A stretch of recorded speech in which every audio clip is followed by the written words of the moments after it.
Welcome to Take on Healthcare. I'm Mary Sheehan, pharmacist and natural health advocate. And I'm Dr. Ted Suzelis, a naturopathic doctor. Here, we explore holistic, science-based solutions to the biggest challenges in health and wellness. In today's episode, we're thrilled to be joined by two extraordinary guests who are transforming the way we think about mental health. That's right, Mary. First, we have Dr. Sarah Hoon, a naturopathic doctor and licensed acupuncturist. She'll share her insights into using adaptogens, nutrition, and acupuncture to support mental health naturally and effectively. And also joining us is Dr. Amit Dhingra, a pharmacist and author of the book Happy Science. Dr. Dhingra has developed an integrative program that helps people safely navigate the challenges of discontinuing their antidepressant medications while supporting their mental and physical well-being. This episode is packed with practical advice and expert knowledge. Dr. Hoon will highlight the fascinating gut-brain connections, herbal therapies, and lifestyle changes that can transform mental wellness. Meanwhile, Dr. Dhingra will dive deep into the science and strategies behind medication withdrawal and how to approach it safely. If you've ever felt stuck between conventional treatments and natural approaches, or if you're exploring ways to support your mental health more holistically, then this episode is for you. So whether you're looking for improving mental well-being or seeking guidance on tapering medications safely, our guests have the insights to help you take charge of your health. Stay tuned as we explore how naturopathic and integrative care can change the way you think about healing. Let's get started.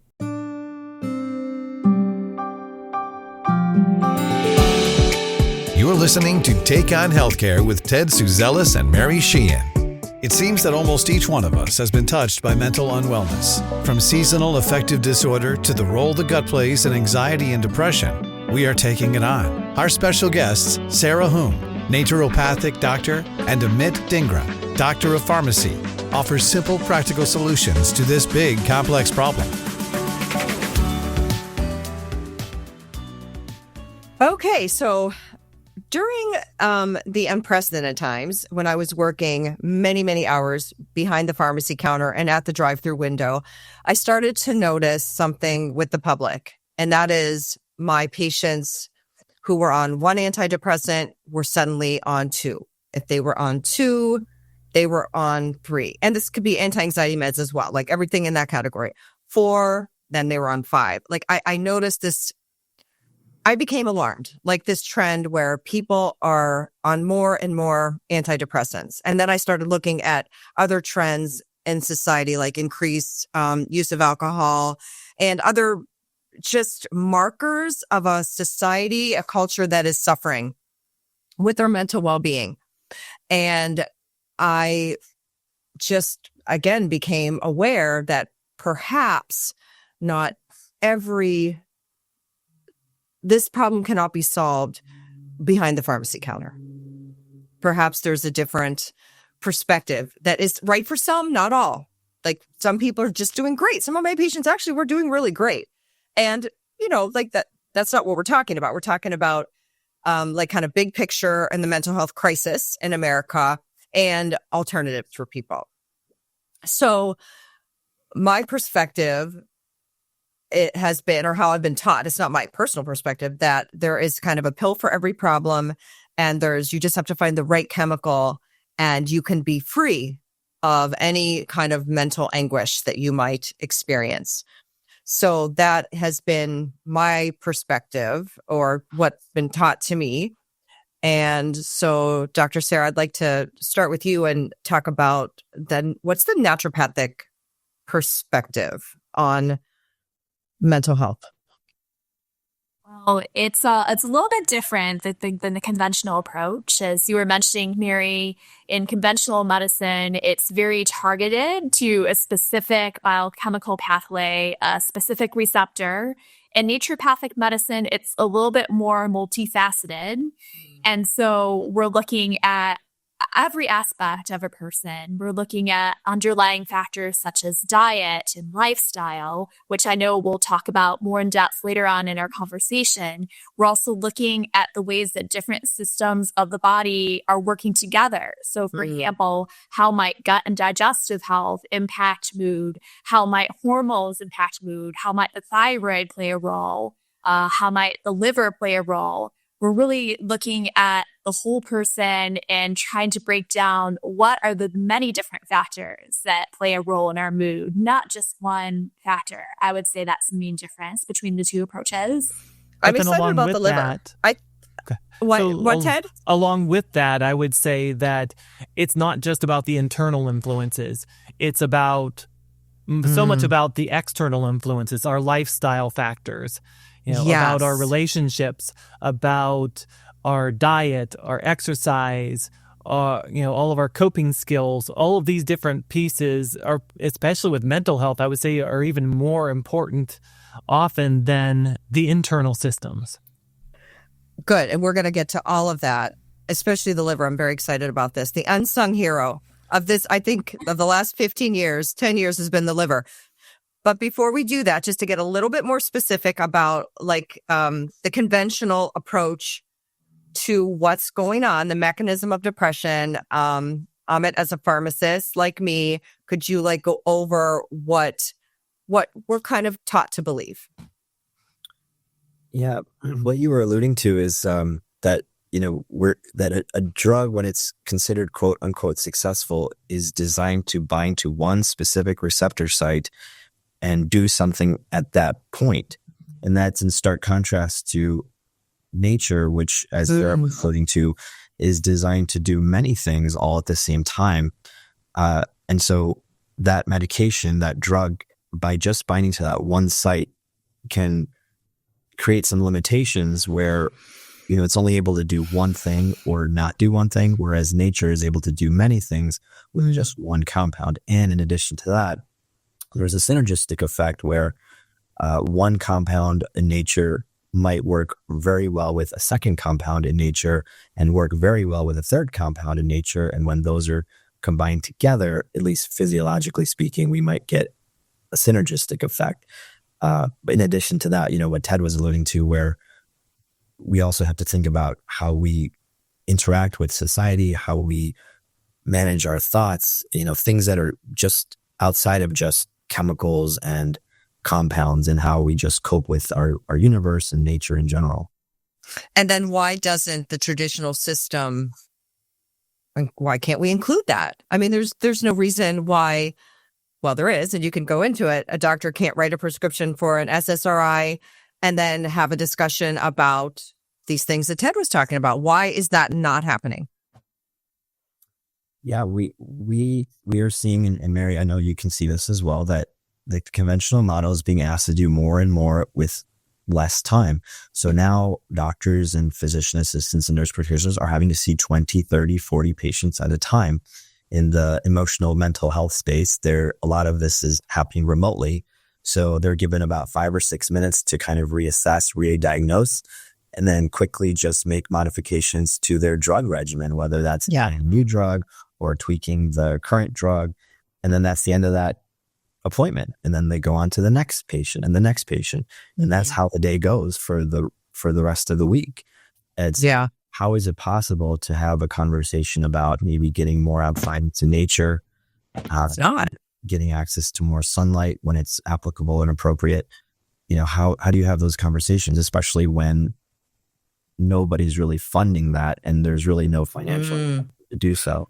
Well, speaking of funding then, I know that they wouldn't spend so much money on it. The direct-to-consumer advertising that drug companies do impact us. It's an external influence, right, Ted? Oh, yeah. Impact the patients, but also impact the doctors, right? Right. So who would like to speak just a little bit about our good friends at the drug companies? Yeah, so it is sort of a weird marriage between the drug companies and the doctors and the marketing and everything too. Some of that has to do with, that direct-to-consumer advertising, I feel like it should be banned. It is totally inappropriate. And and Ted, okay, so Ted is suggesting shutting down America, but go on. Right. Well, What we about may the be Super able Bowl to fight? What about reduce those the drug commercials? prices by 10% by cutting out the advertising. But yeah, I mean, it's one of those things where with that direct consumer advertising, we're taking the doctor's role partially out of the whole thing. We're having patients that say, I need this drug. And so if my doctor doesn't prescribe that, then I'm going to go to 3, 4, 5, 6 other doctors until I find the doctor that is going to give me this drug that's going to make me feel like that commercial makes me feel. Wow. That was very well said. Yeah, that's what's happening. Sarah? I'd like to add a couple other things to that. Actually, direct consumer advertising is banned in every single country in the world. I've lived in China. I travel to Spain often to visit my in-laws. I've visited India. I've never once seen direct consumer advertising in any of those other countries. The only other country that has direct consumer advertising is New Zealand, right. And it's very, very regulated. You're not seeing happy families running around with smiles on their face and then disclaimers about all the side effects at the end of the commercial that include suicide and death, infections, things of that nature. But that brings up another point is the interesting fact that you do have to have those disclaimers at the end of those direct-to-consumer commercials that indicate that even though this medication may help your symptom, there are, and you can look also at the inlets by reading the inserts for various pharmaceutical drugs, that there are a high amount of adverse effects. And so many patients that come to me in my practice are seeking naturopathic medicine because they're either experiencing some of those side effects or they would like to avoid them. But that's just sort of a formality because that's why they run through those side effects at 2 or 3 times the speed, because you don't really need to listen to that. It's not really important, is it? Right. Right. Just ignore the insert. Exactly. Ignore it. Pay no attention to that man behind the curtain. Okay, that's a good point. Right? And I'm going to go back to Amit for this too. How a drug works. I think the word side effect is like a marketing term. It's like, it's a side effect. It is an effect. Right. The drugs do what the drugs do. That is what they do. It's not on the side. It is what they do. It may happen with some people. It may not happen with other people. But same with the benefits, right? Somebody might get a benefit. Somebody might not. So on that note, Amit, talk about what drugs actually do, like the receptors, like what they're doing and why are there even side effects? Yeah, they're really designed to bind to, ideally in their world, if it's a good drug, not a dirty drug, it's designed to bind to one receptor site, and it either blocks some kind of action or it kind of promotes some kind of action. And in the process of doing so, if you're blocking the normal physiological homeostasis of the body, then is there going to be a side effect, as you alluded to? Most likely there will be, right? Because you're changing the balance, the homeostasis of what the human body is supposed to do, by blocking something. And so a side effect is going to pop up to the surface. And if you're actually pushing something more than what it's supposed to, then again, a side effect or multiple side effects will be possible. In addition to that, because of, we were talking about the liver, all these pharmaceutical agents, many of them, probably 90%, Mary, you can correct me if I'm wrong, but they're all metabolized by the liver. Yeah. So if you're having one drug do one thing and you have a second drug doing a second thing and a third drug doing a third thing, then there's going to be a possibility that there's some metabolic issues going on where there's the same liver enzyme competing to break down both drugs. And when they're both trying to be broken down by the same enzyme, then we're going to have some challenges there as well. So what you just said then specifically break down, let's say the most dominant, the SSRIs, like what they are and what they're doing in the brain, and then what the brain does in response to that and why you might need another one or another one. Yeah. So again, SSRIs generally are thought to bind to the serotonin receptor. In the process of doing that, they prevent, they're a blocker. So they're a selective serotonin reuptake inhibitor. So they keep that serotonin bound to that receptor site, which in theory should help us feel better. And in some cases it does. Especially early on when we first start a medication, it takes about 6 weeks to kick in. But then for a period of a few months, we may start to feel better. Or in some cases, we may not to feel as negative. We may feel more numb. But over time, that receptor site becomes desensitized. And now we need either two things. Either we need more of that drug to get that same effect, or we need to add new drugs or more drugs to still feel the same way. And that's where we run into challenges where we get into polypharmacy, and prescribers are now having to add 2 or 3 or 4 medications to try to address the same condition. And make the person feel like the same way. And all very well intentioned, right? Like we could also add that. Like, of course, as a doctor, a provider, whatever you're doing, you want your patients to feel better. Like we're all in it for the same reasons, I feel like, to help people. It's just sometimes our perspective and the system makes it impossible to kind of see beyond that. I want to add one other thing to what Dr. Amit was mentioning.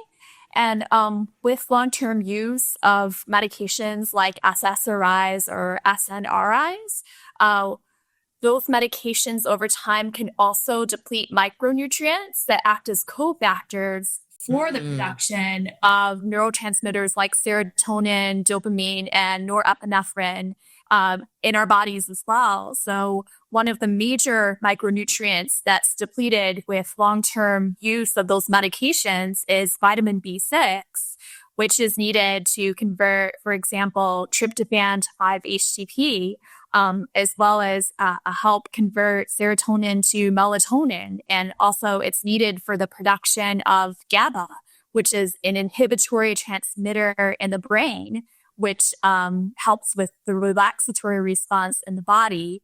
And so a lot of times you can also see that because there's less raw tools, if you would, or raw ingredients for the body to make those neurotransmitters, that could also be leading to the depletion as well.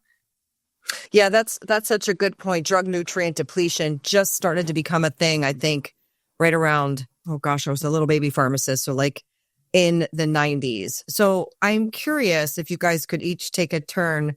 How much is drug nutrient depletion a part of your practice? Like Amit, as a pharmacist, why don't you start? How much is it a part of what you look at? Well, Mary, I think you mentioned do you work in a compounding pharmacy? I do now. Yeah. But for many years I started my career clinically and then landed in community pharmacy. And then after the unprecedented times left and ended up at another pharmacy and now compounding, I had some years in compounding actually, initially too. Okay. So I also I also am affiliated with a compounding pharmacy or compounding pharmacies. And, unfortunately the drug nutrient depletion issue, I wish it would come up a lot more. It requires two things. One, for the patient to be engaged and interested in learning about that. And number two, you need your team within that pharmacy setting to be willing to be on board with that. Because, we have to allocate a certain number of minutes to have that conversation with the patient. But it comes up, when they're on a proton pump inhibitor or an antibiotic or many other types of classes of medications. If that conversation's happening and I feel like they're wanting to have that conversation or to learn more about it, then yeah, we'll certainly bring it up. Magnesium. She was mentioning that the cofactors to make 5-HTP, B6 is that. Magnesium is also required. Proton pump inhibitors will reduce magnesium levels. So all of a sudden, is it possible that long-term use of proton pump inhibitors for our stomach issues can affect our mood? I think so. Yeah. So what about you, Ted? How much time do you spend if someone approaches you, they've been on a a certain prescription medication to help with their anxiety and depression, and now they want either as an adjunct, a natural approach from you, or they want to do something totally different. How much time do you spend on that? Well, I mean, I spend a great deal of time with patients focused on those micronutrients. When we look for, so going back to that whole SSRI model, those drugs bind serotonin to those receptors and hold it in the receptors more, but it doesn't actually help you to make more serotonin.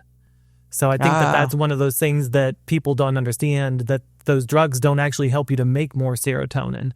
And you're right. They don't. I think we make a lot of assumptions. We either make assumptions about what people think or, I never thought about that quite that way, but you're right. They do. Yeah. And other micronutrients we didn't talk about yet, niacin. So if you are depleted in niacin, the L-tryptophan, which then gets converted into the 5-hydroxytryptophan, which gets converted into serotonin.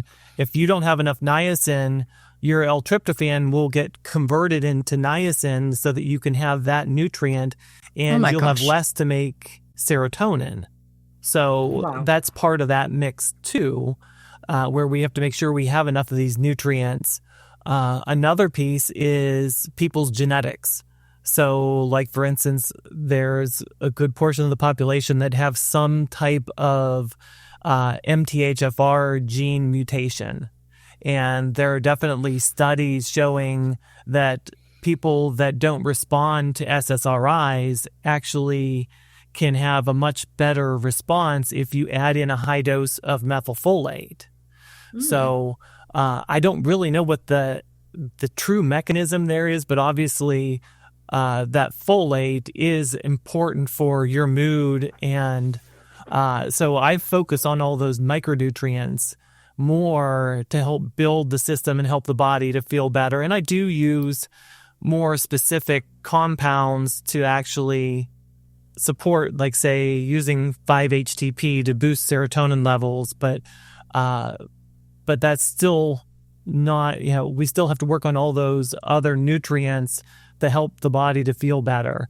And, sometimes we need to look at those nutrients, not just because when we look at, say you look at a multivitamin and you see vitamin B12, and especially if you look at a good clinical, a naturopathic multivitamin, you might see that the RDA says 5,600%.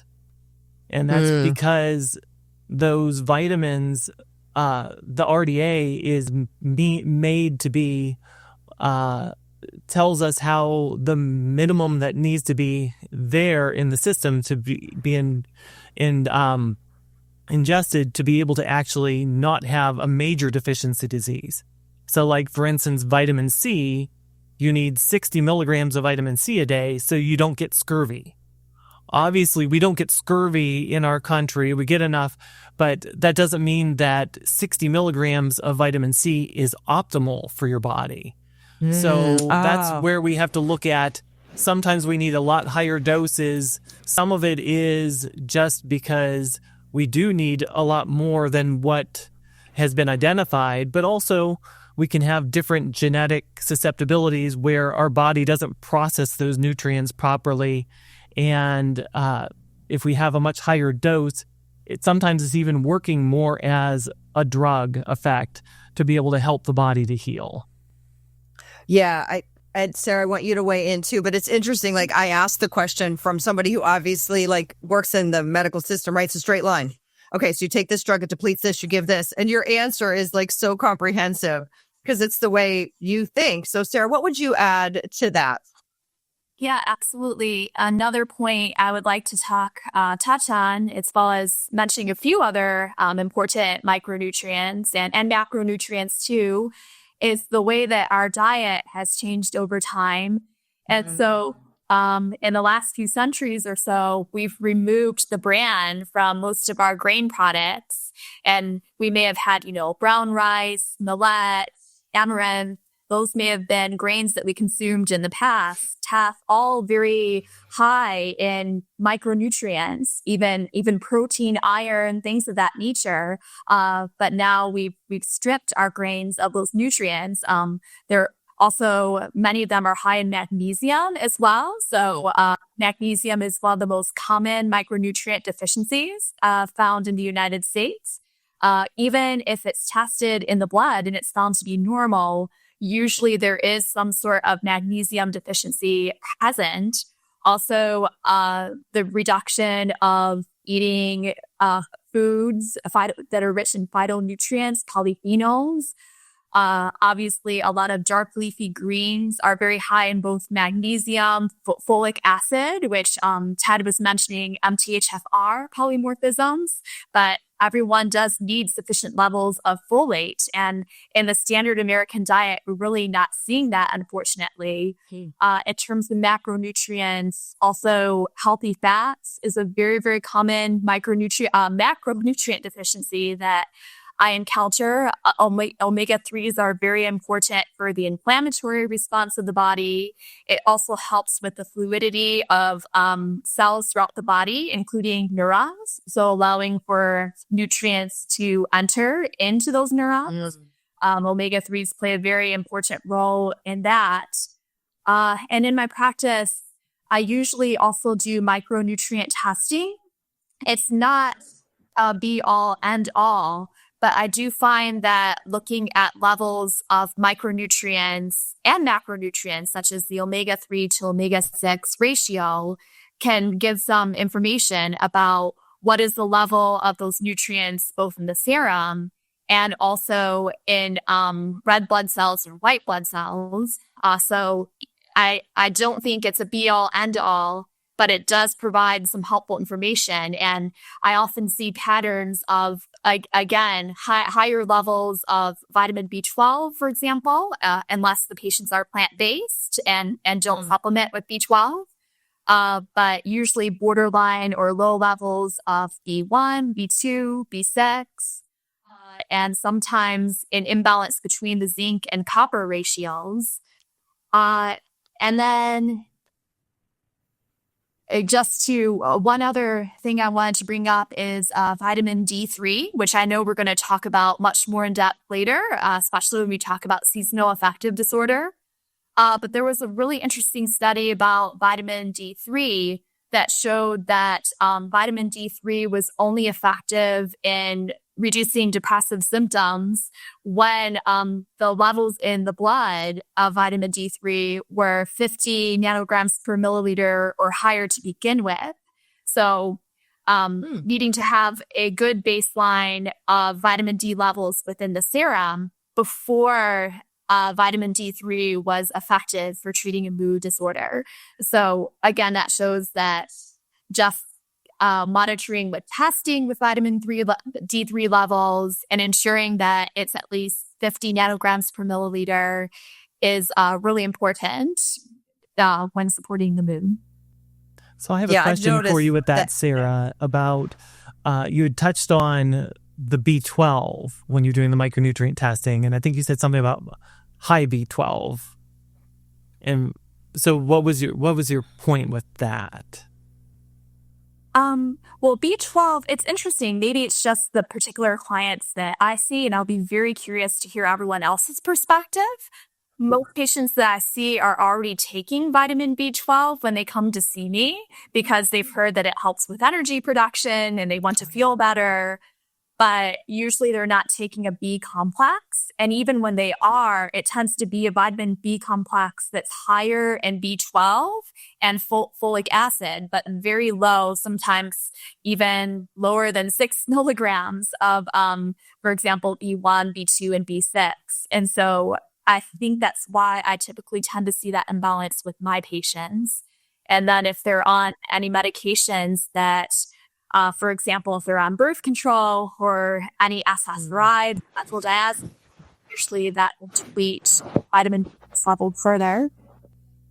Yeah, and so one of those things that I see that too with the B12, well, both B12 and folate in the blood is when we have high levels obviously supplementing is going to give you high levels regardless. But you'll have some patients that aren't supplementing or supplementing of a small amount, maybe just in their multivitamin, and they have high levels. And I find that this is more because they're supplementing with like the cyanocobalamin, the cheap, inactive form, and their body can't convert it into the methyl and the methylcobalamin or the adenosylcobalamin.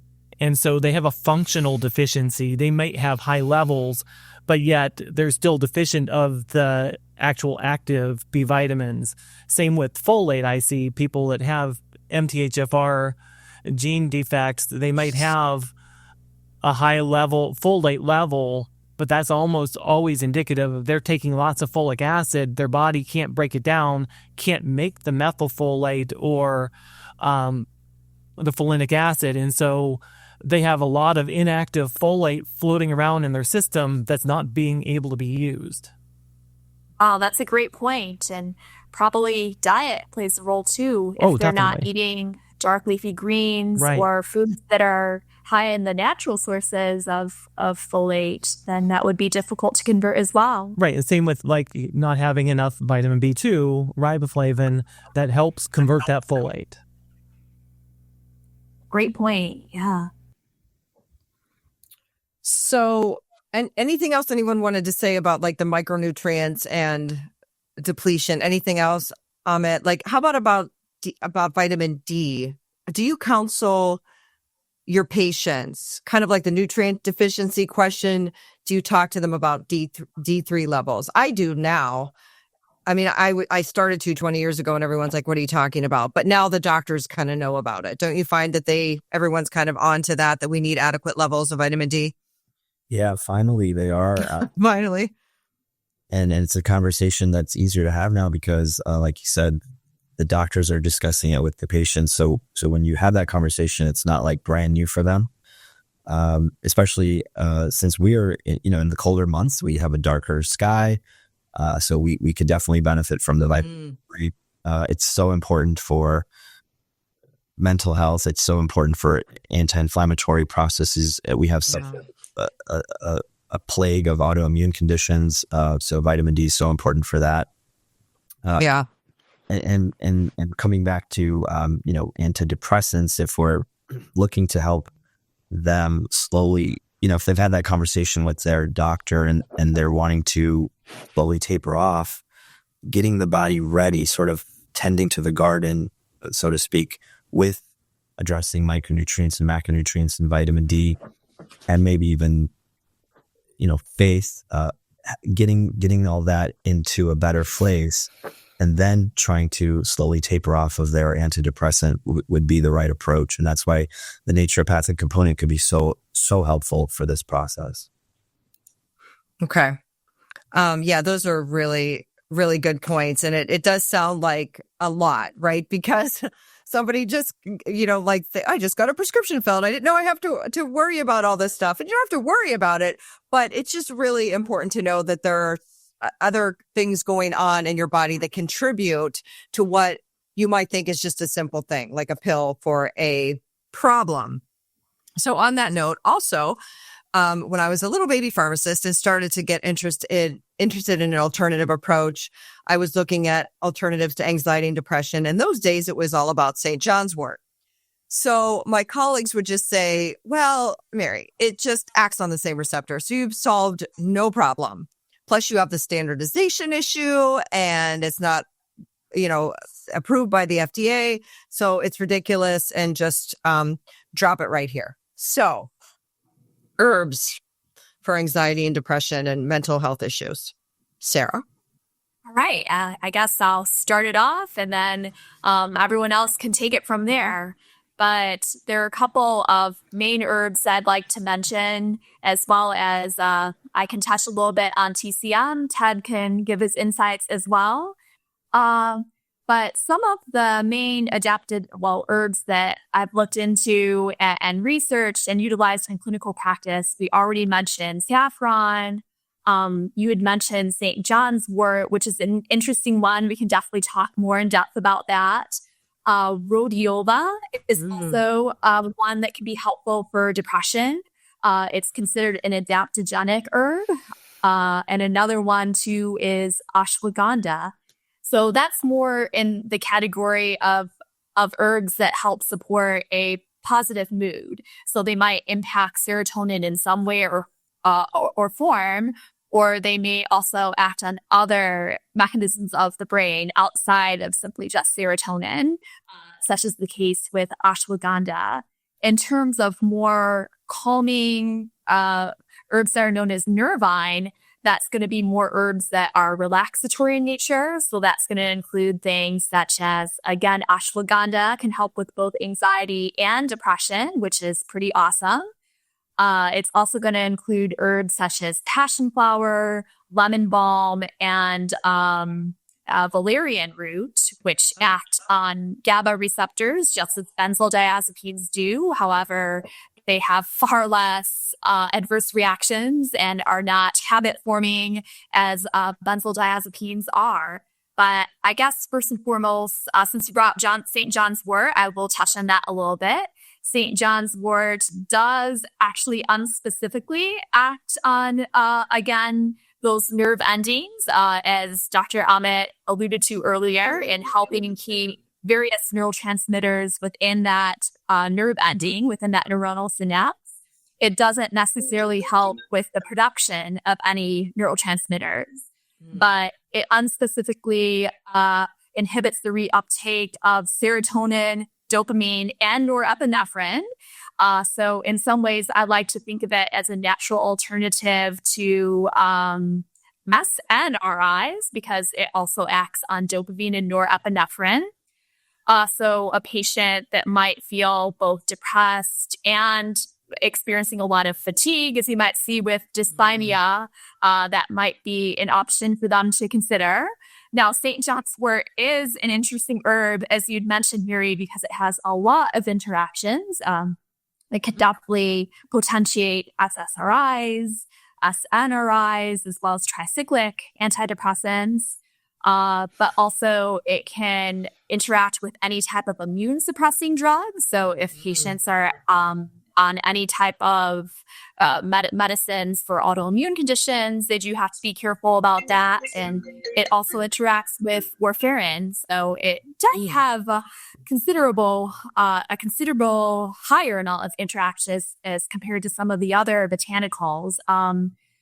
Kind of an herb that, if interactions are concerned, rhodiola might be another option for patients to consider if they do feel kind of depressed as well as fatigued, because rhodiola is actually a tonic herb. It's been used for centuries, not only in Chinese medicine, but also in Russia. As a matter of fact, it has been used in athletic performance to help with endurance and strength in the Soviet Union. So that's one interesting fact about rhodiola. And it does actually modulate serotonin and dopamine and norepinephrine. So that's one interesting fact about rhodiola. The only thing with rhodiola, it also helps modulate cortisol. But you just want to be cautious if a patient has a history of insomnia. In some cases, it may actually help insomnia, but in rare cases, it may make insomnia worse. And you do have to be cautious with bipolar disorder. Ashwagandha is a very interesting and promising adaptogenic herb. It is not been found to actually interact or impact serotonin or dopamine or norepinephrine. However, it does inhibit cortisol production. We can talk about cortisol at length later if you guys all want, but that's a stress hormone that has been shown to have an impact on anxiety and depression, in particular, worsen those symptoms. But ashwagandha has actually been shown to impact neuroplasticity within the brain. And therefore, that's the mechanism at which it's believed to benefit both anxiety and depression. And it, again, is a tonic herb in Ayurvedic medicine. And then in terms of the relaxatory herbs, Ashwagandha is going to be more relaxatory again because of its ability to inhibit cortisol, which is that stress hormone. Passion flower and valerian, they do modulate GABA again, which is that relaxatory neurotransmitter within the brain. However, interestingly, passion flower has also been shown to help benefit serotonin as well. So again, speaking to the fact that these herbs, they don't just have one mechanism of action, they modulate rather than block receptors, and they have multiple benefits throughout the body. Yeah, it's a lot. Ted, what do you use a lot of or add to that? And then we'll go to Dr. Amit about the herbs. Yeah, so like we've talked about a lot on the podcast in the past, one of my favorites is ashwagandha. I use so Mine much of that too. with patients. Yeah. And I just find, Sarah, you're talking so much about, the adaptogenic properties, but I just find it so interesting, especially with ashwagandha, it more than any other herb that I've seen, that it has both such calming inhibitory effects when people need that to calm the cortisol, to help with sleep, to calm anxiety, but yet build the body, help to build energy, build endurance. In fact, I've seen studies in the past looking at mice in a pool and their endurance to swim and save themselves. And so with the ashwagandha, it actually helps that exercise endurance too. So I just find it so interesting that, when we look at the natural therapies, it's not just about suppressing or building up. It's, something like ashwagandha is going to help with all of that. It's kind of like it, to personify the ashwagandha, it like knows. Right. But again, like I used to say too, it's not all about the pill, it's about the person. Right. Right? Right. Like I have seen patients that are on a lot of medications that would like knock me on my butt for a week, and who they are is coming through. Like it comes through the drug, which goes to their effective, either pushing you down or trying to push you up. And that's why I love ashwagandha, because it seems to work like with your own chemistry. Mm-hmm. Yeah. And so talking about some of the other ones that we already covered, the hypericum or the St. John's wort, I rarely use that. I'll occasionally use that with a patient, but just because of all of those other drug interactions and things on that end, it's suppressing, the P450-3,4-A, which is so common in so many drugs, to where even I've seen studies showing it could make birth control pills ineffective. Because if you're taking enough of it. So you have to be really careful with that one when somebody's on any kind of medications, because you may have some unwanted side effects that sometimes you don't even expect. And I'll definitely use some of the rhodiola in formulas more. As far as the herbs, I don't tend to use as many. I mean, I'll once in a while I'll use some kava. I wish that that hadn't gone out of favor so much because of a couple of rare, most likely contamination effects where it was affecting the liver. But a couple of cases, and now that wonderful herb isn't really used. You can't hardly get it. I only have a couple of manufacturers that I can get a tincture from. And then I would say that's probably the majority of the herbs. I might use like an Eleutherococcus, Siberian ginseng, a little bit in formulas. But I tend to, if I'm using, I would say that's probably the majority of the herbs. I will use an awful lot of 5-HTP and along with L-theanine, both of those to help balance things out while we're working on the rest of the system, as we talked about. And interesting, it might be just my patient population, but I've heard a couple of other NDs talk about this with like the omega-3s with like fish oil. It's like I could give fish oil till somebody's swimming in it, and I very rarely see, have the patient notice any benefits. So I've gotten out of the habit of doing too awful much of that because it's an extra expense, and we're always trying to minimize all the different pills so we can help with compliance. And so that's one that I don't use nearly as much in my practice. But like I said, it's, different practices are going to be different as far as your patient population. So that's, one of those interesting things. I'd never really used the saffron. I need to look into that more and, look at that, because I find that so interesting, everything you've been saying, Sarah, about that. And I really want to, Me too. really get a little more interested in really understanding that better. The saffron. What do you think, Dr. Amit? What's your favorite herb for this kind of situation? Mood, stability. What do you love about the herbal world, and why? Well, I was thinking in the context of COVID and post-COVID, and so many of are dealing with long COVID symptoms now. And so their cognitive, it's having a cognitive impact where their memory might be compromised. And in addition to that, we have an aging population. So I know for me personally, if I feel like my brain is working better that day, my mood will also be impacted in a positive way. Oh, interesting. You mentioned ginseng. I might add ginkgo to there, or anything that helps to improve blood flow or reduce inflammation in the brain is going to definitely have a positive impact on our mood health. So I would add ginkgo to that, but everything else that you said, and of course turmeric sometimes, but everything else that you mentioned, those are all amazing herbs. But we do have to monitor for herbal interactions, and especially with benzodiazepines, with kava and valerian.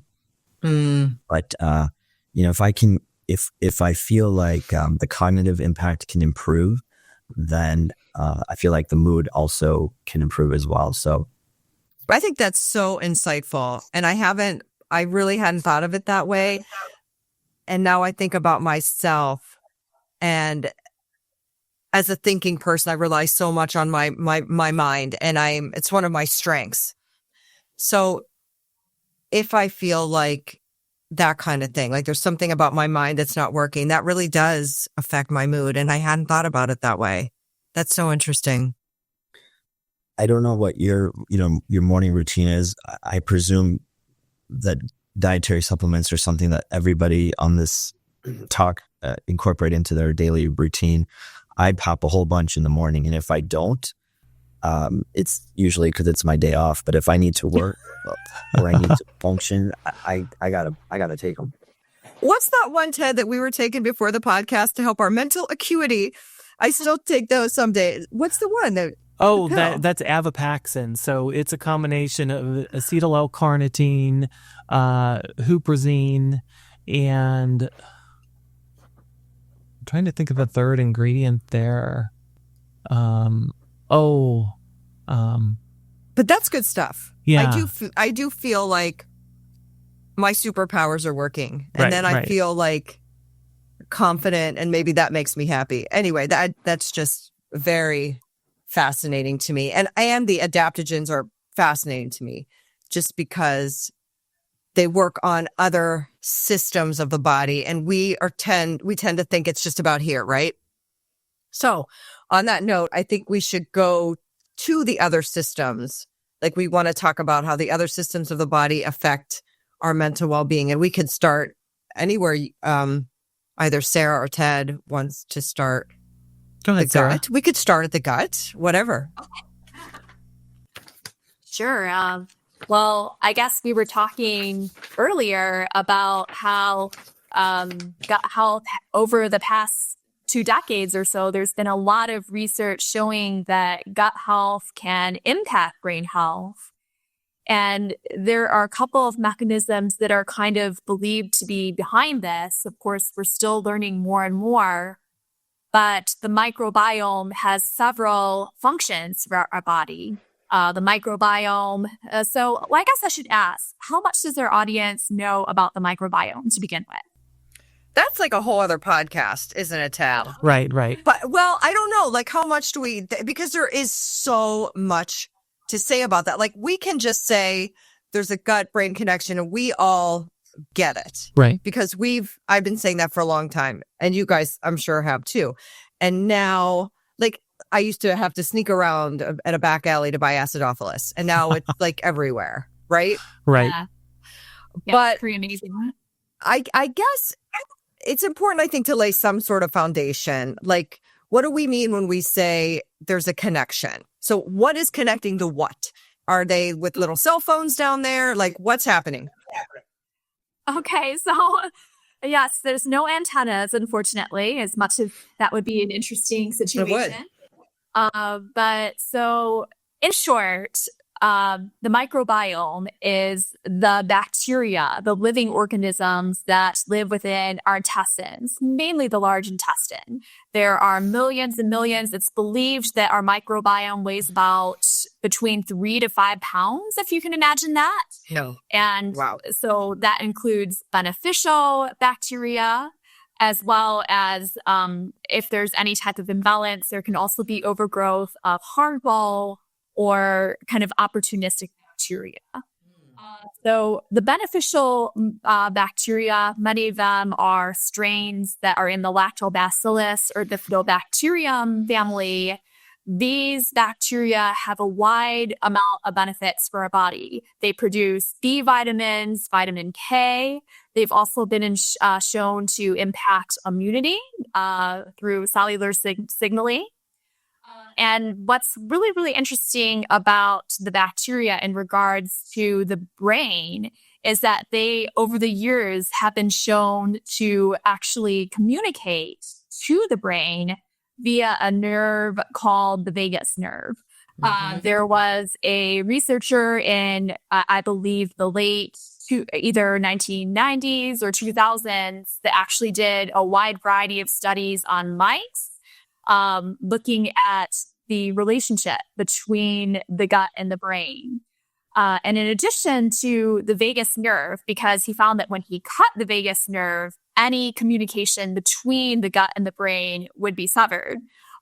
However, the bacteria of the gut are believed to also be able to impact brain health via the bacteria's ability to impact immune cells, and immune cells therefore impacting inflammation in other parts of our body, including the brain.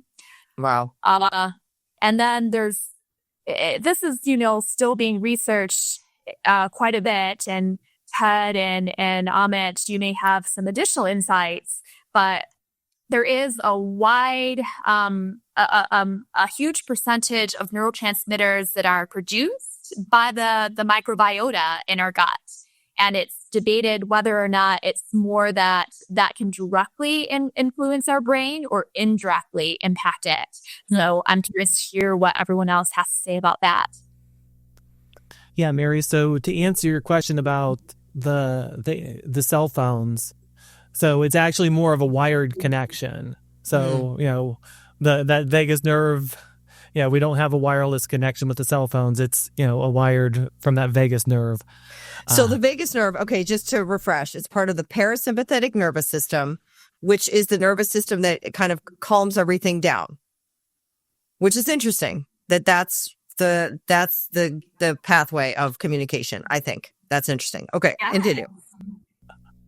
Yeah. And so, I think Sarah covered a lot of, the main information there. As far as those neurotransmitters being produced in the gut, I feel that, obviously they don't cross the blood-brain barrier. You can't have serotonin from the gut cross the blood-brain barrier. So it's produced in the gut to where we talk about the second brain, and we don't really understand that fully, but Okay. there is some, there's something to that at this point, where when we're producing more serotonin in the gut, to regulate the gut than we do in the brain, there's a purpose there.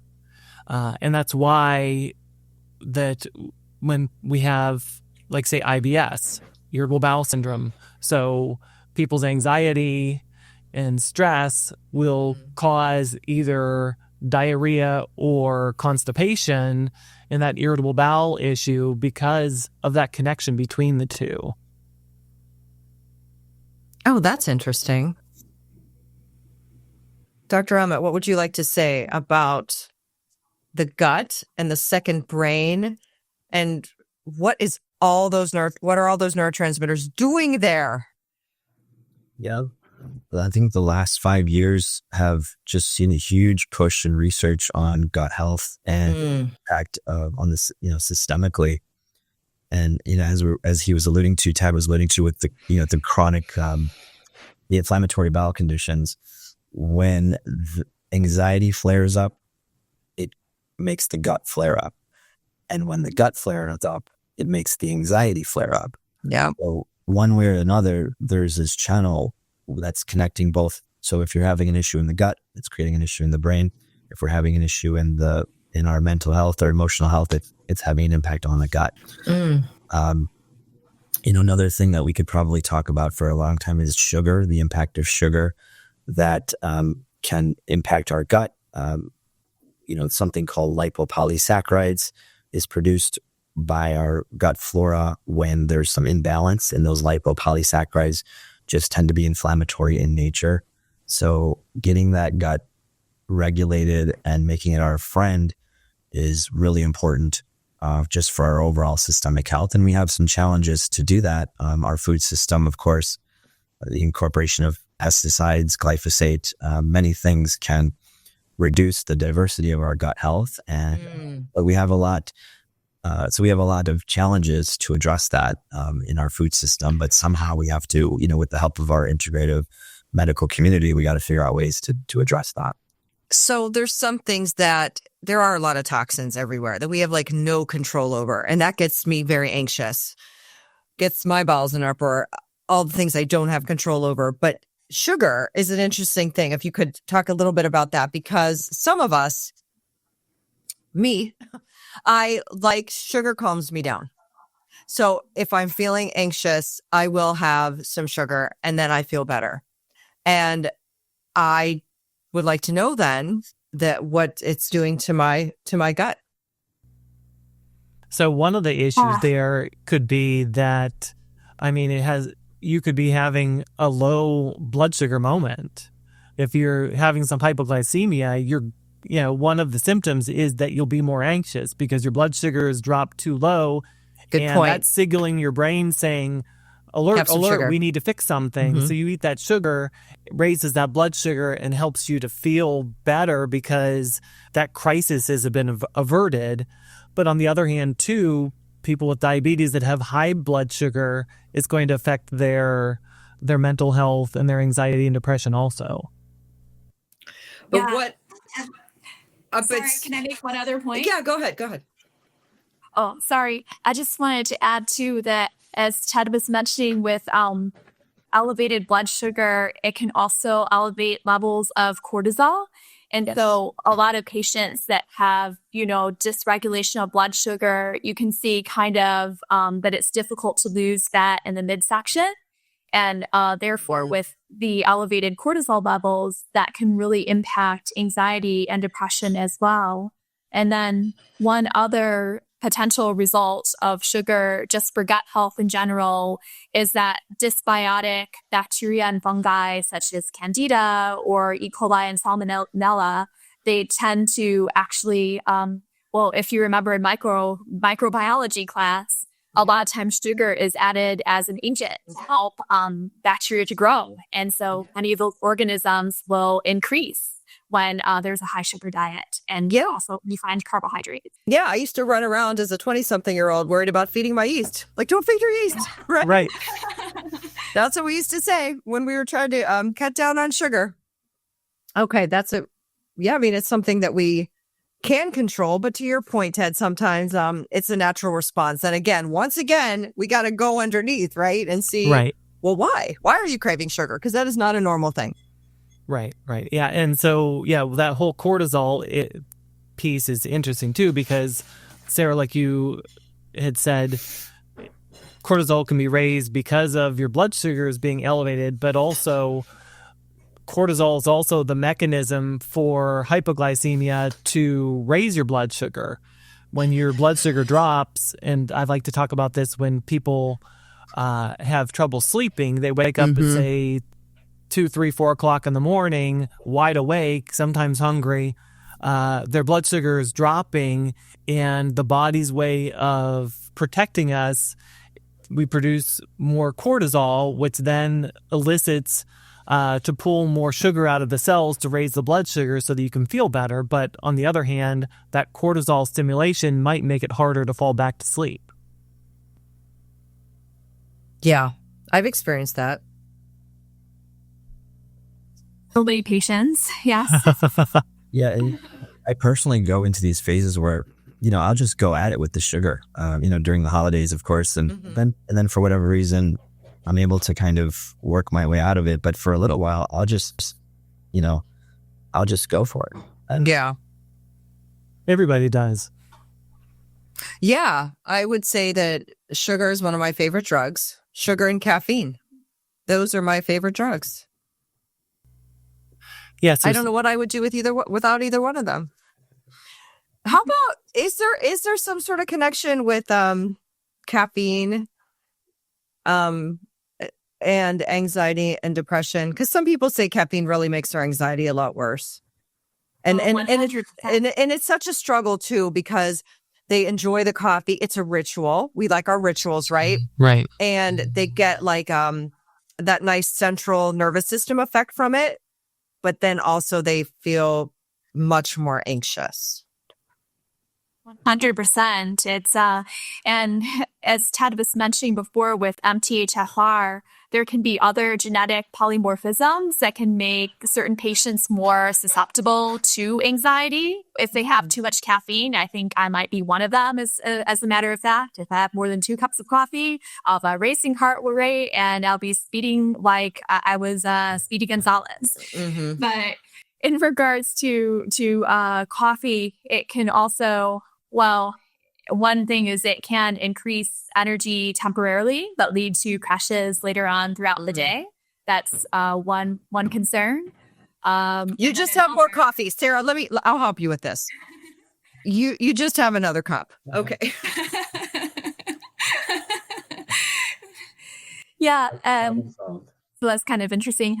But for patients that are very sensitive to caffeine, one thing that we'll do in our practice is kind of direct them more to adaptogenic approaches. So either mushroom coffee that consists of things like reishi and cordyceps, which also have adaptogenic properties and can help with more balancing of the mood.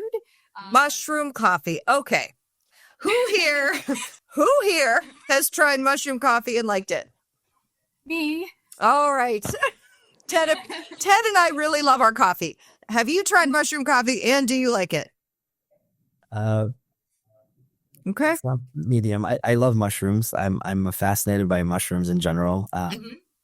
We could maybe talk about that. And Ted, is it going to be espresso? Is it going to give me that? No. Espresso? No, but right. Yeah. All right.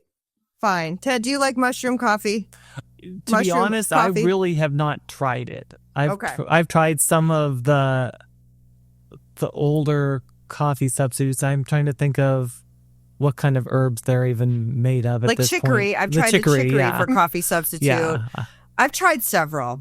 Yeah, I haven't tried anything more recently because I'll have my 1 mug of coffee in the morning and I'm good because I am caffeine sensitive too. I won't get the racing heart rate or anything.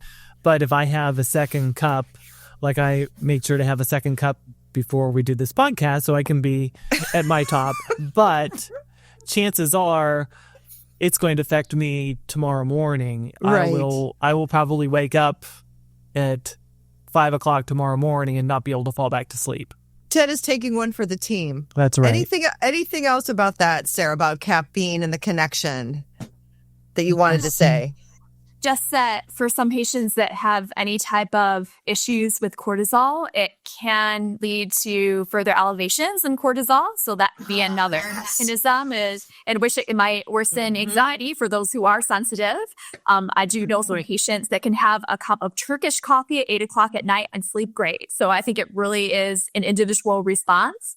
One other thing I wanted to mention, some patients that are sensitive to coffee, if they switch to green tea is actually a natural source of L-theanine, not as much as supplementing with it, of course, but they do find that they are often able to tolerate green tea better. Well, it has Good a lot point. less caffeine too. True. And it has a more mellow effect, I found, green tea.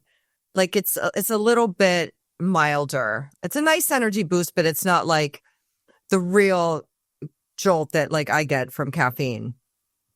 See, now I'm wondering, and I blame Amit, do we go off script because he mentioned mushrooms? And I feel like do we dare approach because it's like a little bridge, right? Psilocybin that people are doing. I have friends that go on these retreats and they're doing the psilocybin, what's the other one, Amit, that people are doing? That's psilocybin, the one that the rainforest that has all those different components in it. Are we referring to ayahuasca? We are. Yes. Okay. So, and there's also for depression, low dose. Oh my gosh, what else are people dosing with? Like kind of on the down low. A lot of ketamine these days. Oh, there's ketamine. Gosh, yeah. We used ketamine in the compounding lab topically, though, and I'm sure you're familiar. So and we don't have to keep this in, but what do we think about this? To me, it feels like, okay, people are they still want the quick fix, right? Mm-hmm. But they're doing it naturally, right? We're going to go and get the right dose of whatever we're doing, ashwagandha or psilocybin. I'm simplifying, of course. And not that these things don't have a place and there's not amazing things to be said about them. But I don't know about mass consumption, I guess. Amit, I would love to get your thoughts on that. Yeah. I love the idea of incorporating psilocybin into the world on a massive scale. Wow. I hope that day comes. It'll be the job of society to figure out how that's regulated, and if we work with a practitioner on that process, or if we just do low dose, like microdosing, and there's literature out there that suggests it could impact the heart if you're microdosing on a regular basis. So there's a lot there, but yeah, I think it's needed, and I hope that day comes. You think it's needed? Why? These quote unquote psychedelics are, I think the terminology is entheogens, where, there's something about them that increases your level of self-introspection or consciousness for, that'll be a whole nother talk to talk about what that means, but to raise a level of consciousness at the level of the individual, as well as just the collective consciousness, I think that these are bridges or catalysts that could help that process along. I think that's an interesting point, because I think from that perspective, it's a chemical or an idea or a concept whose time has come. Because certainly the culture, the society has pulled us so far away, right, from ourselves and each other, which also, just from some social studies have shown lack of community, lack of a meaningful purpose in life. Things like that really do contribute to anxiety and depression. So from that perspective, having a substance that can increase our awareness of like some purpose within ourselves, like why are we here? And how we're connected to our fellow mankind. We may have to have a whole other show on that if we dare. Oh, definitely. Oh, Ted's down for it. Yeah, I'm terrified. I am terrified of the topic, but Ted's down. I don't really Amit's know. Down. I really don't know a ton about the psilocybin, but I just find it interesting talking to people that are a lot more educated about it. How there's this thought that are different levels of human evolution over the centuries, that some of these mushrooms may have contributed to a big increase in our development as a society. Right, Amit? Isn't there some like speculation on that, like the Age of Enlightenment and maybe the boon in art philosophy or maybe art that came from that? You think that's true? Yeah, I've also read that. I've also read about it in terms of theology and yeah. I mean, who knows? It could have. Oh yeah, that's a whole. I didn't know about the theology. That's Take on Healthcare going really big. But so just to clarify for everybody, these things are not something that naturopathic doctors prescribe. Correct. Right. Right. I think that there may be one or two states, maybe Oregon. Really? Maybe Oregon, Washington, that have psilocybin that are starting to get prescription rights. Wow. I didn't know that. And then what do you think is the general medical community's perspective on it? I know no pharmacists who know anything about it. We're just like starting to catch up with like medicinal cannabis, Yeah. Yeah, I think if it becomes available, I mean, there's certain channels where you can get access to it, but I think if it becomes available in a way that's accessible to people, then maybe the more conventional world will start to embrace it. But until then, yeah, I think there was a study that said that if some new research comes out, it takes Main Street like 10 years to start to incorporate it, on a regular scale. And so that might be where we are with that. Well, and I do think things move faster though because of the internet, right? Like think about like before the internet, how things would move slower just to get the information from place to place. And now we have access to theoretically all information all the time. I mean, I know there's other things besides information that slow things down, like culture, your opinions, and ethics, all of that. Things like other than that. But obviously. with that, the research has been, we're just starting to get more research again because nobody could do research on these, on psilocybin for such a long time. Just like LSD, like cannabis that's what too. I was thinking about. I was thinking about LSD. So we can research psilocybin, but research on low dose LSD isn't even possible, correct? In this country. I don't know. Microdosing of LSD. Do you know about microdosing of LSD, Amit? I think maybe there's some federal. There are some studies, where the federal government is involved, where it is being done. But you're right; it probably is really hard to try to get some kind of a grant or to get access to the product to do a study just on. Right. Yeah. Right. One quick point about the caffeine. If that 20 or 30% that's having a hard time tapering off of their antidepressant are needing support, unfortunately, sometimes they have to reduce their caffeine consumption either by 50% or just reduce it all the way. Wow. Coming off of that medication becomes much more difficult. Well, should we talk about then tapering? Because that's a big part of your practice, Amit. Let's talk about tapering of antidepressants, because I remember, again, early on in my career, I think there was even like a big controversy over Prozac and increased risk of suicide. And that was just happening. And a lot of debate. And people were getting afraid and stopping these things, or the doctors were afraid and taking the patients off of them. And we would do, and then eventually we do it like a taper, but it was such a short taper. And not everybody can just do a 3-week taper, right? Amit, tell me why. Why should people taper? Does everybody taper off if they want to get off?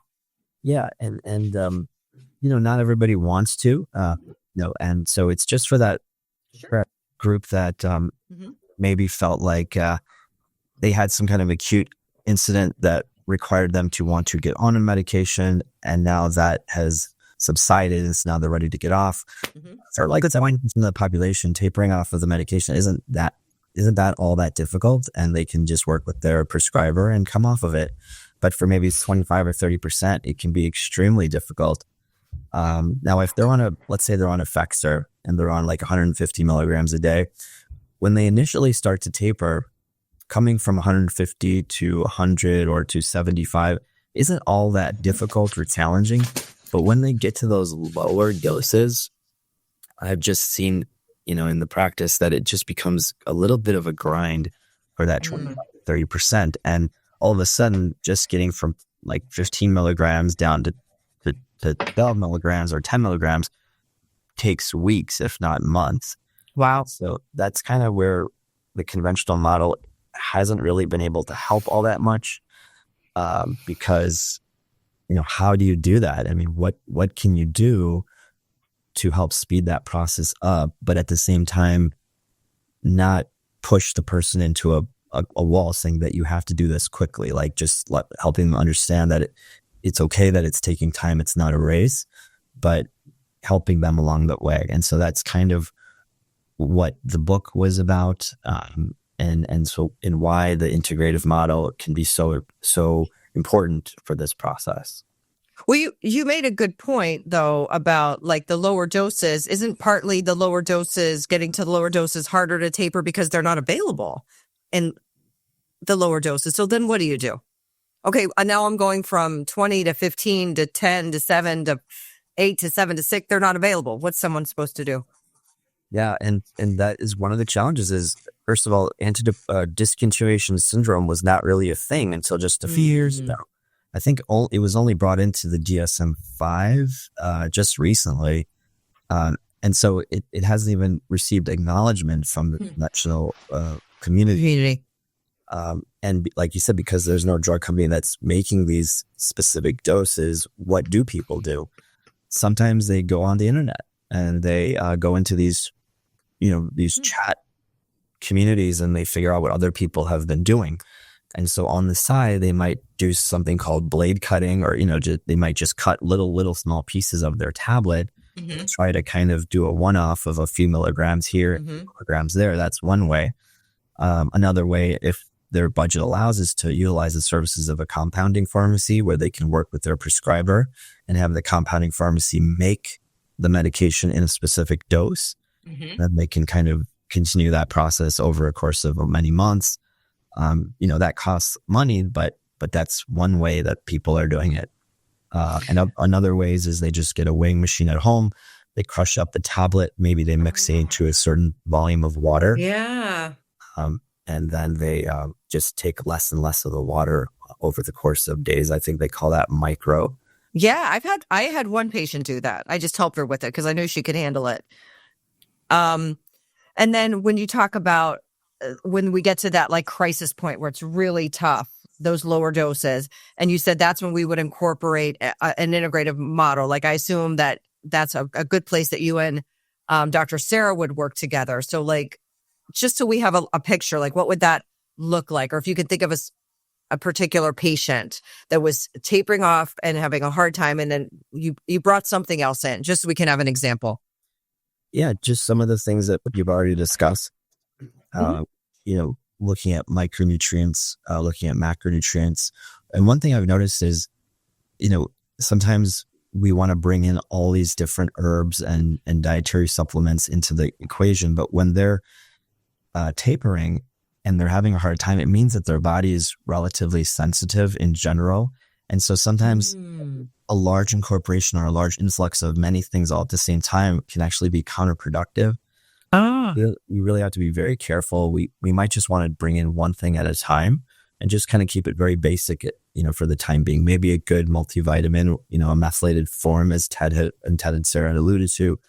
Maybe just looking at macronutrients and micronutrients, maybe adding magnesium or certain cofactors that might help with neurotransmitter production. But before we just bring in the whole tool belt into it, I just want to do one thing at a time. And these are just, unfortunately, things that the conventional medical community is just not trained on. And, right. And so that's one limitation. And then limitation number two is, again, the thing that we discussed earlier, which is the time. Yeah. Yeah. And I think one of the things that's really important when you're tapering is making sure that they know the process, they have the right mindset, because fear is such a potent destroyer of all of our good intentions. And just letting people, sometimes it's a matter of them just knowing that if I taper down to the next dosage and I start having side effects, that's okay. It just means that maybe I need to back up to that previous dosage and give it a little longer. But I think that when people are, that fear and anxiety about tapering off their medication, if they're not given the right tools, that can really sabotage things. That's a really interesting point, Ted, that I think that the current dominating system doesn't do a good job with managing expectations. Right. And I tried to do that behind the counter in the 30 seconds I had at the drive-through window, because you're right, that's a big but like we said before, there's really not enough time, I guess, to do all of that. Well, and that managing expectations is a double-edged sword too, because if you look at it, if you give them the wrong expectations, they might be expecting that they're going to feel horrible, and that's going to bring on. They're going to bring on a nocebo effect where they're actually going to experience that too. Good point. Yeah, placebos are also one of my favorite antidepressants. The research actually shows that they're quite effective for depression. Right. Yes, I love my placebo antidepressants. I use them a lot. I love them. Yeah, we did an episode last summer on the placebo effect and found, and there was a research study showing 70% of antidepressants effect is placebo. Right. And that doesn't make it wrong or bad, right? And the medical community, I think, would acknowledge that too, or that exercise. Talk about that one there, about the role of exercise, since we're kind of segueing into the lifestyle piece, and exercise and anxiety and depression. What do we know? Yeah, absolutely. Well, interestingly, I was just looking at a study recently done looking again at the effectiveness of SSRIs and SNRIs for depression and anxiety. And actually exercise, in particular, short, intense bursts of exercise, was shown to be more beneficial for mild and moderate depression than SSRI or SNRIs for which is really incredible if you think about it. And again, it goes back to what we were just explaining about a large part of that placebo can play a very strong role, especially in depression.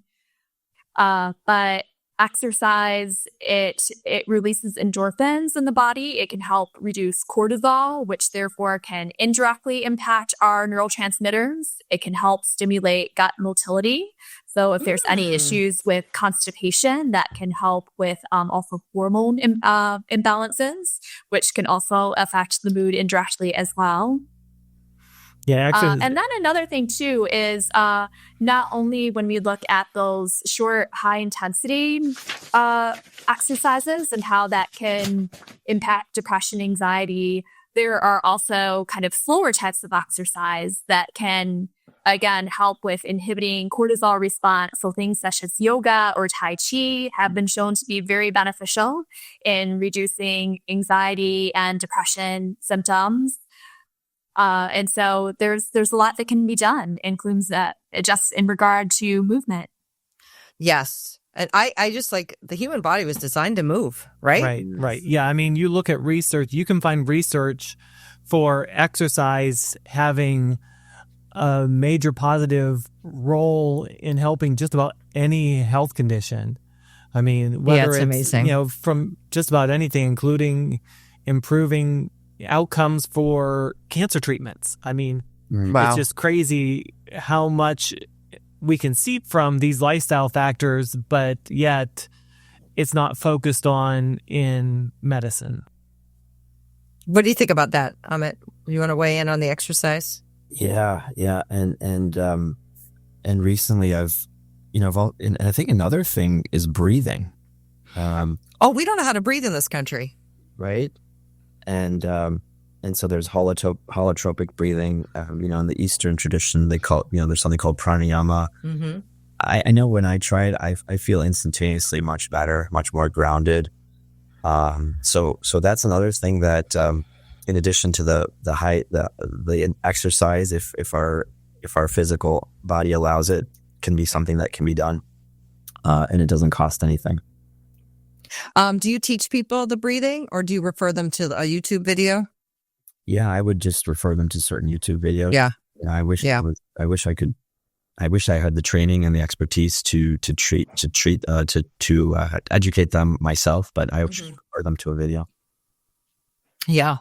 Yeah, that's a really good point about breath work for anxiety and depression, and just overall like calming the parasympathetic or calming the sympathetic nervous system.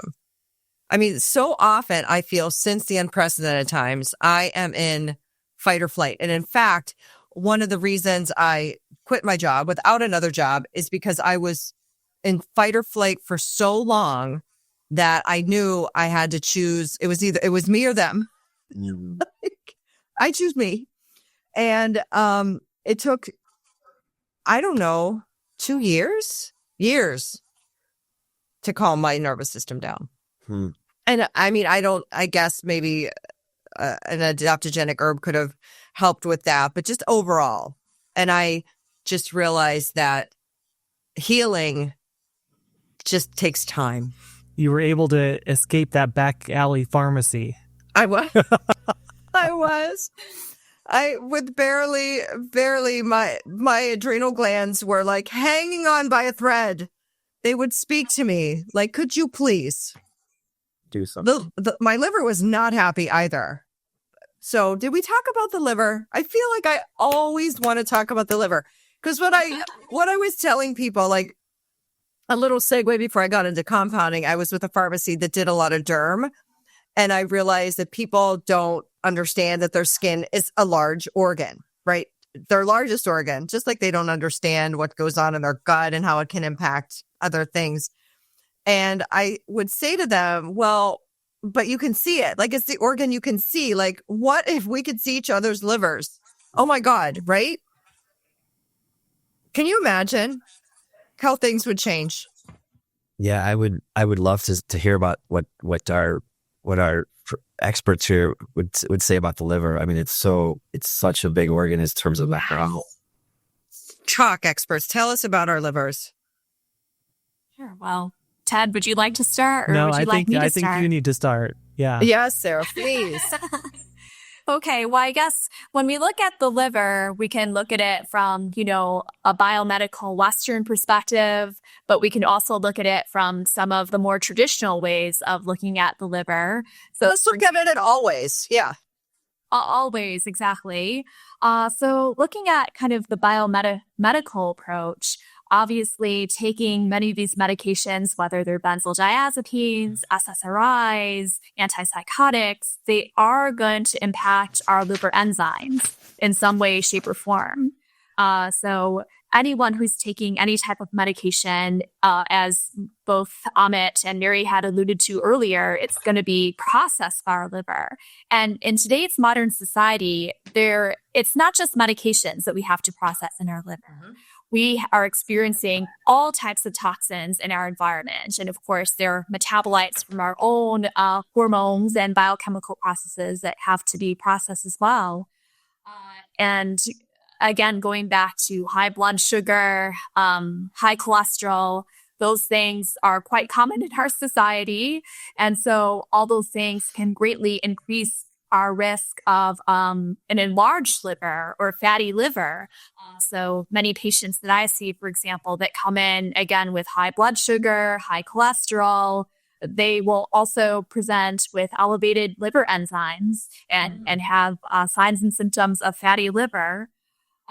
So from that perspective, we do need to consider the liver, with mental health as well, if they're on medications, and if the mood is more hormonally induced, say, for example, patients have severe PMS or PMDD, then the liver, especially in naturopathic medicine, can be a big focus as well. Now, I do want to kind of segue into kind of more traditional aspects of looking at the liver. I'm a licensed acupuncturist and herbalist in the traditional Chinese medicine tradition. And in traditional Chinese medicine, the liver plays a very, very interesting role. And if anyone here has any expertise on Ayurveda, I would be very, very interested to hear that perspective as well.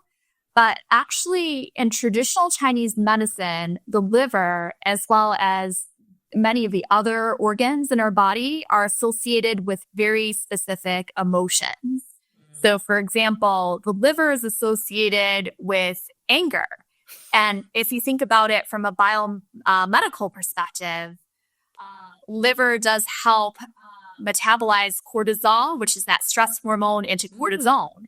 So it still does, there is an emotional component of the liver, even from a biomedical perspective.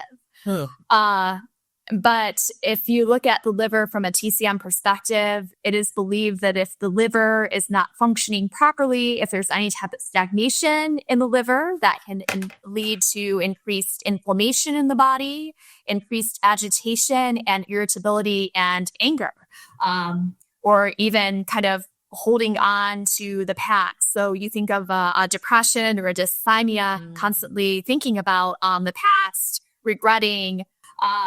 In traditional Chinese medicine, we might look to the liver for rehorsing that. Likewise, other organs of the body are associated with other emotions. So, for example, the spleen, which has a very different function in Chinese medicine as compared to Western medicine. It is actually believed to be associated with digestion in traditional Chinese medicine. So that's going to be associated with worry. So you might think of a patient that has irritable bowel syndrome and is also experiencing anxiety. The kidneys, which kind of have a similar function to the adrenal glands in Western medicine, are associated with fear. And the heart is associated actually with joy, which joy can be a good thing. But obviously, if you were joyful constantly and overexcited, that would not be good for your health either. So that's just a little bit more about different perspectives on the liver, if you would. Yeah. Ted, what do you think about supporting the liver with your patients with anxiety and depression? Well, I mean, there are lots of different pieces to that too. In that more Western thought process, say if somebody, with the anger, when talking about the liver stagnation, in a Western perspective, if you don't have proper phase 2 liver detoxification, you're going to have chemicals that your body can't get rid of in higher amounts, and it's going to affect your brain. And some people, it can cause a lot more anxiety and depression and other issues too, that could impact that. So the Eastern and the Western there's always, the Eastern is interesting because it's looked at more as an observation and a causation of things. And in the Western, it's about trying to understand how that fits together with physiology. Yeah. And back to, like, Sarah, you were talking about the fatty liver and things on that end. I came across a study, it was just released probably about a year or so ago, going back to the B vitamin deficiency, showing that there's successful treatment of non-alcoholic fatty liver from B vitamins, from B vitamin supplementation. So it's not just about losing weight. It could be B vitamin deficiencies, which, of course, some of those B vitamins could affect your metabolism and also help you to put on more weight or make it harder to lose weight too. and also impact our mental health too, since they're cofactors for neurotransmitters. Yeah. Yeah. Amazing. Speaking of liver, how about the role of alcohol in anxiety and depression? I think I read one piece of data that alcohol consumption in this country is up like 30% over the past couple years. I don't know if it was because of lockdown and we had nothing to do but watch Netflix and drink wine. What about that? Yeah, so yeah. I mean, I'm not sure about all the specifics there, but if we think about it logically, there's a lot of different things that the alcohol will do. Definitely alcohol affects our quality of sleep, so we're not getting as much deep and REM sleep. So that is going to make us more tired and cause more mental unrest and anxiety and depression because of that piece. Also, alcohol is going to deplete some of your B vitamins, especially vitamin B1. There we go. Because that's an important vitamin as far as detoxing alcohol in the body. So that's another piece that can be effective, affecting things there. And part of it too is just, why are you drinking the alcohol? And, where it goes back to that lifestyle part about and some with taking an SSRI antidepressant where we're just trying to suppress our emotions and not really deal with them. Yeah. Well, it is. I mean, and if it gets overwhelming, that's easier if you've had a long day in the pharmacy. Sometimes you just want some wine versus, I don't know, taking a few jogs around the block. And it gets to be a habit. What would you say about alcohol and anxiety and depression, Amit? Just a couple more points about alcohol. I was just thinking, how it can impact anxiety and depression. I presume not in small consumption, but in larger consumption, I presume it can negatively impact the microbiome. So now we're having issues with that. And that's, of course, impacting our brain through the parasympathetic pathways to the vagus nerve. So that's the other thing. And then, again, not in small amounts, but dehydration. If it's causing dehydration, then that could also impact that part as well. We've known for many years that potentially in small amounts, red wine is supposed to be good for us. And I presume that, I'm sorry about that. I presume that, sometimes a little bit of alcohol for whatever reason can be good for social connection, for community. So you could potentially say that there are some benefits from that. Fair point. From that perspective.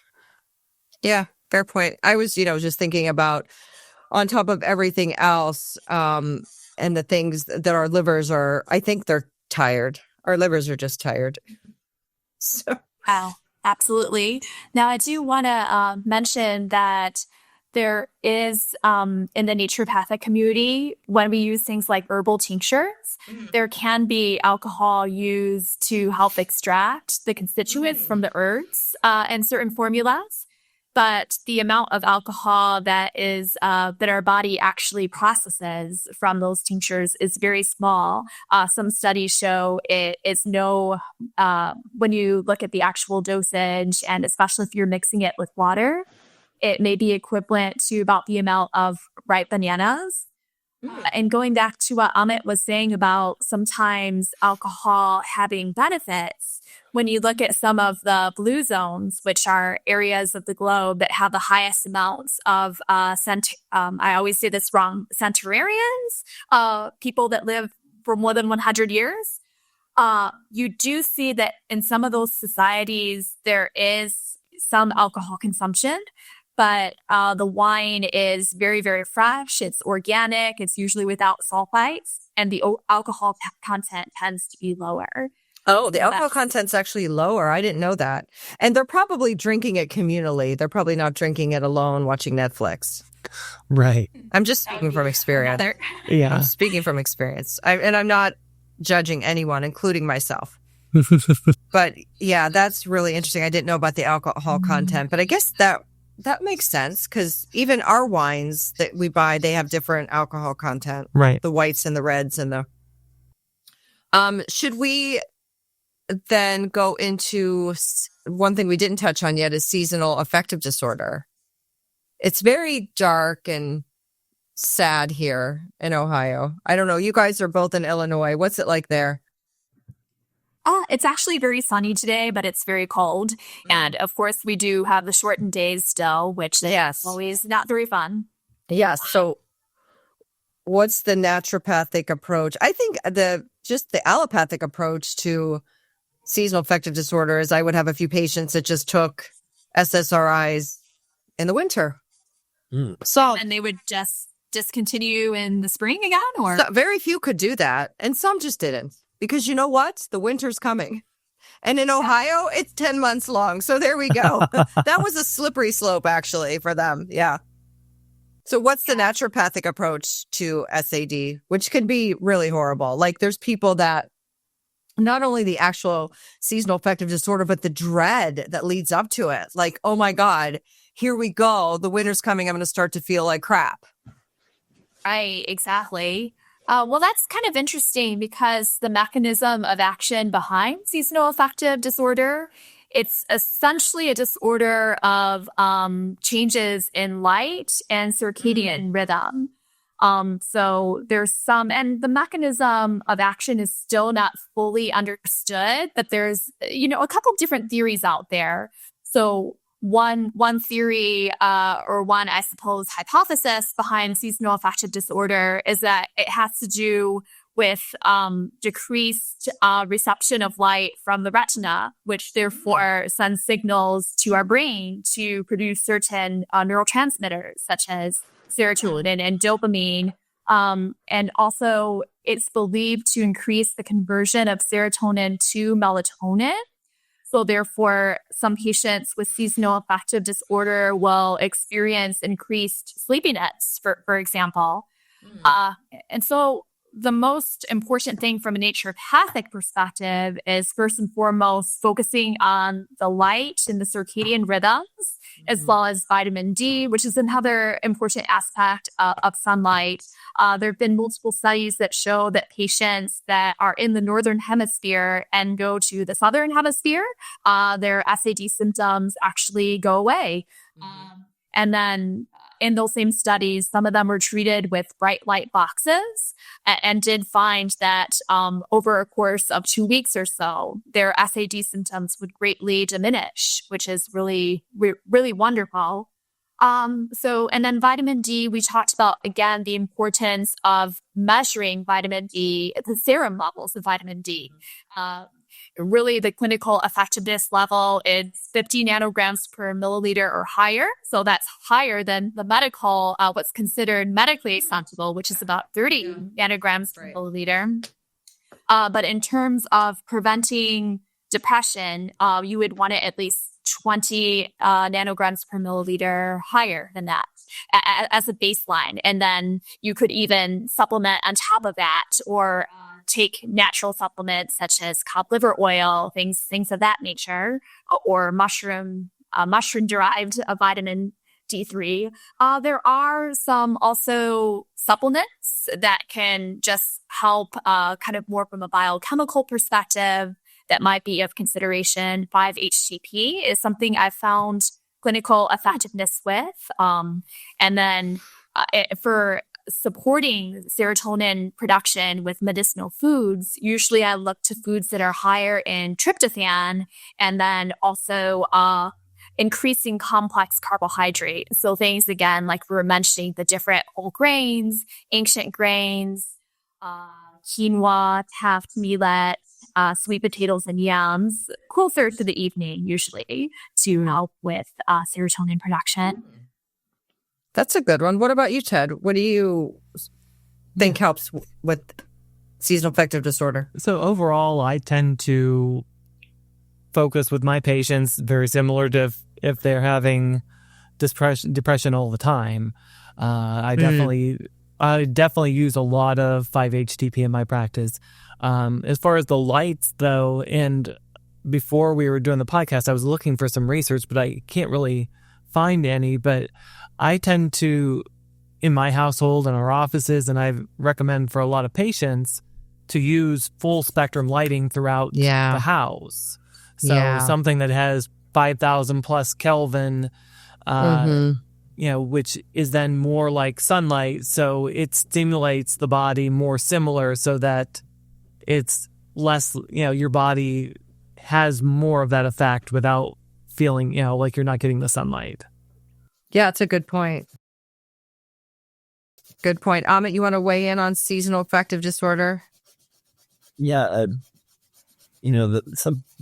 Again, you mentioned it early on that things are complicated, but sometimes the solutions can be quite simple. And getting one of those sunlights or sun lamps or one of those lights that bring more light into your living room could just be a simple fix. Not to downplay it by any means, but every little bit helps. And sometimes getting more light into the home during those darker winter months could be helpful. I think that's a good takeaway too, like that every little bit helps. I think there's also this mythology that there is just one thing. And there's like hardly ever one thing, right? Like people should do a lot of things. And because I used to do a lot of things to try to help myself. And people would say, well, how will you know what's working? As if that's my end goal. Right? No, my end goal is to help myself, to heal and to feel better. I don't need to be a beacon of like, here's what works, right? But it's part of the mythology. I started to realize that to have more than one thing somehow makes things worse or muddies the water. It's just how it is. We're mind, body, and spirit. So you kind of have to approach it from many angles, I think. Any problem. Yeah, you don't have to be just a human experiment all the time. Thank you. Right? And I'm glad I did not succumb to that in my 20s, that I'm not here to prove anything to anyone. Yeah. Is there anything else, Ted, that we wanted to cover with our two guests that we did not? I feel like we covered so much and stuff that's not, we went off script, Ted. We never do that. Oh, no, we never go off script. No, I think I think we really covered a lot of good information here. I think that at this point, wrapping things up a bit, having both Sarah and Amit, just share some things that are coming up, what things to look at for their practices and, what's going on in their lives at this point. Yeah. What are you guys excited about with your practice and moving forward? That's a great idea, Ted. Who would like to start? Sarah, what are you excited about with your practice? And what are you guys together or separately? Like, what is the future of your practice? The near future? Well, I'd say one thing that I've been really excited about recently is in August, I moved practice spaces to a bigger space with other practitioners as well. There is a holistic occupational therapist that focuses on emotional relief there. We have a red light therapy room. Nicole, who's kind of the overseer of the space, the owner of the space, she does a lot of massage and Reiki, lymphatic drainage. There's also, group classes there for yoga. So that's one thing I'm definitely very excited. I'm very excited and grateful to be working with Amit. The way I met Amit was about, I want to say 5 or 6 years ago. At that time, he actually had an integrative pharmacy and I was an employee of his for, I would say between 4 to 5 months or so. So I'm very grateful to know Amit and just, I've learned a lot from him and I really enjoy working collaboratively with him. Lovely. Amit? Yeah, I've been at Dr. Sarah's practice. They've created a lovely space. I have worked there a few times. I have seen some patients there. It's a great place to be. It's a great healing environment.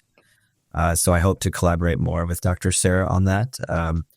We are working on Happy Science 2. We're probably about 90% complete there. we expect that to be done by April 1st. So we're looking forward to that. And that's just getting a lot of what we discussed on paper and in electronic format, and then just giving it out to the world and letting them take it for what it is. And if they just get one piece of information that's useful and nothing else, that's wonderful. That's great for us. So that's something that we're looking forward to. So if you could explain the book a little bit better, because we had talked about it, all of us, before we actually started recording. So for the listeners, describe more what the book's actually about. Yeah, your first book. Start with your first book that's called Happy Science, and what that is. You're the author of that, and then the evolution into your current book that you're working on collaboratively. So Happy Science, the first one was published and written around the time, or actually published around the time of COVID. So, we saw a lot of stress and anxiety throughout the whole world. And we also saw a lot of things in the conventional world that we might have been critical of. So a lot of that was put into the book about how people can use science, quote unquote, to push, a financial agenda or agenda of control. So some of that was in there, but Happy Science 1 was less about herbs and about nutrients and about tapering suggestions and ideas, and more just about how do you get your mind right? What are some practices and techniques to realize and remind ourselves that our thoughts aren't really who we are? They're just kind of floating clouds in the sky that come and go. And just a reminder of different techniques to suggest that it's not really a part of us. It's not an arm or an appendage. It's just a thought. And if we take that thought and make it a part of us, and that thought becomes negative, it can really take us into dark places. So that was what Happy Science 1 was about. Happy Science 2 is a little bit more getting into the nitty-gritty and into the science, and providing some tapering guidelines, some tapering schedules as samples to use that they can share with their doctor or nurse practitioner or physician assistant, and just takeaways that we've learned throughout the process about how to taper their medication a little bit better. It's specifically geared towards SSRIs and NRIs. You can also talk about tapering benzodiazepines, which to me is like a whole nother animal. For sure. Right. I've seen tapering of benzodiazepines in the compounding pharmacy where it's literally just like 0.05 milligrams over a course of a month. So wow, that can be another discussion. But there are some parallels there, but this specific book was about antidepressants in general. Wow. Well, Ted and I are both excited about the expansion of your practice, Sarah, and your first book, Amit. I'll definitely read that. Congratulations. It's amazing. You're a published author as a pharmacist, and the collaborative book sounds amazing. And I think Ted and I now are inspired to write our own book. Aren't we, Ted? Sure. Yeah. We should so do that. You guys have been great guests. This is our first episode of 2025, and it was great. We just appreciate the time and the love and the energy and the intention that you guys brought today. Grateful for the talk, and again, just a reminder of how much information that naturopathic doctors have, and they're just a walking encyclopedia. There's I took a few classes at the Naturopathic College in Lombard, and it's not a joke. It's very intense, and I have a true respect and admiration for how much information that they learn and incorporate into the world. Yeah. Amen. Ted? Wise for pharmacist. Oh, thank you. Ted, any final thoughts? I don't know. I just am so happy that we were able to have Sarah and Amit on for this. And I think it was just amazing discussion that will really resonate with all of our listeners. Yes. So thank you to our guests, Amit and Sarah and Dr. Ted, and for everyone who supports and listens to our podcast. Thank you so much for the invite, for the honor of being on the show. It was great fun and very informative. And I personally learned a whole lot. Thank you so much. Thank you so much to Ted and Mary again. It was such a pleasure having such an exciting conversation. Always great to talk to you, Amit. And thank you to our listeners. Yeah, thank you to all our listeners for this. I hope you really enjoyed it, and we'll see you next time.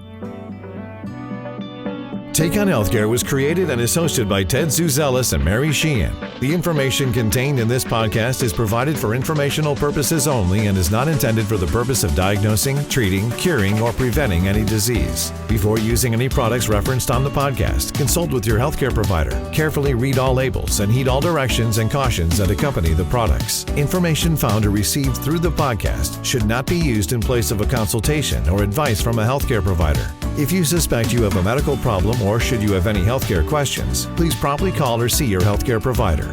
This podcast, including Mary Sheehan and Ted Zuzelis, disclaim responsibility for any possible adverse effects from the use of information contained herein. Opinions of guests are their own, and this podcast does not endorse or accept responsibility for statements made by guests. This podcast does not make any representations for warranties about guest qualifications or credibility.